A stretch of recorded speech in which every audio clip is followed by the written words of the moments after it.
జై శ్రీరామ్. అందరికీ నమస్తే అండి. గురువుల్ని ప్రశ్నించాలనా వద్దా? వీడు గురువులనే ప్రశ్నించేస్తూ ఉన్నాడబ్బా. సనాతన ధర్మానికి వీడు కీడు కలిగిస్తూ ఉన్నాడు అనేసి అంటారు కొంతమంది. గురువుల్ని ప్రశ్నించే స్థాయి అనేది నీకు ఏమి జ్ఞానం ఉంది, నువ్వు ఏం చదువుకున్నావు, వేదం చదివినావా, ఏం చదివినావు అనేసి సొల్లు మాటలు మాట్లాడుతూ ఉంటారు. వేదాలు శాస్త్రాలు చదవకపోయినా సత్యమేదో అసత్యమేదో గ్రహించగలిగే ఇంకిత బుద్ధి ఉంటే ఎవడినైనా ప్రశ్నించవచ్చు సముచితంగా. సరేనా? వేదం చదివేసినంత మాత్రాన వాడేదో మహోన్నతమైనోడు, వాడేదో గొప్పోడు అనేసి కాదు. సరేనా? వేదం చదవకపోయినా విద్య అనేది విద్య అంటే జ్ఞానం అని అర్థం. సరేనా? వేదం అంటే కూడా జ్ఞానమనే అర్థం. కానీ వీళ్ళు అక్షరాలని శ్లోకాలని బట్టేసి మంత్రాలని చూడకుండా చెప్పేసినంత మాత్రాన వాళ్ళు జ్ఞానులని కాదు. జ్ఞాని అంటే ఎవరు? సత్యవంతమైన వాడు జ్ఞాని అని. సత్యం వైపు నిలబడేవాడు జ్ఞాని అని. దైవం వైపు నిలబడేవాడు జ్ఞాని అని. దైవమే సత్యం అంటే, దైవమే జ్ఞానం అంటే. సరేనా? తెలుసుకోండి.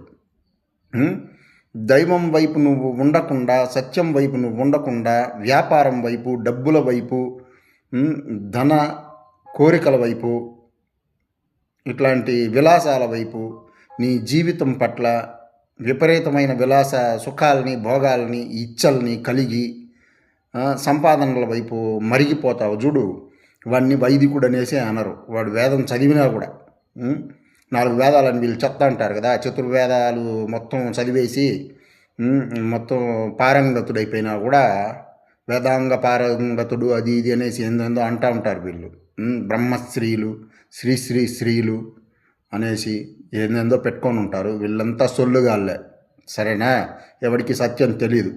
ఇన్ని వందల సంవత్సరాలుగా శ్రీరామదేవుణ్ణి పాపాత్ముడిగా చిత్రీకరించి పుస్తకాలు ముద్రించి స్థల పురాణాలని అవ్వని ఇవ్వని పుక్కిటి పురాణాలు అనేసి చిత్రీకరణలు చేసి పబ్బం గడుపుకుంటా ఉన్నారు కదా.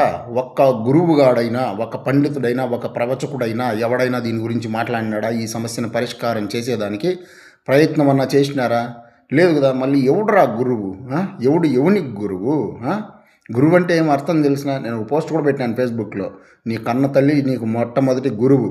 సరేనా? నీకు ఈ ప్రపంచాన్ని చూపిస్తుంది, నీకు పాలు తాగేది నేర్పిస్తుంది. తన స్తనాన్ని నీ నోటికి అందించి, తన రక్తాన్ని పాల రూపంలో తాను నీ నోటికి అందించి నీ పోషణకి తానే ఆధారమైంది. తానే గురువు నీకు. ఈ ప్రపంచాన్ని చూపించే తల్లి గురువు. తల్లిని మించిన గురువు లేదు, దైవం లేదు.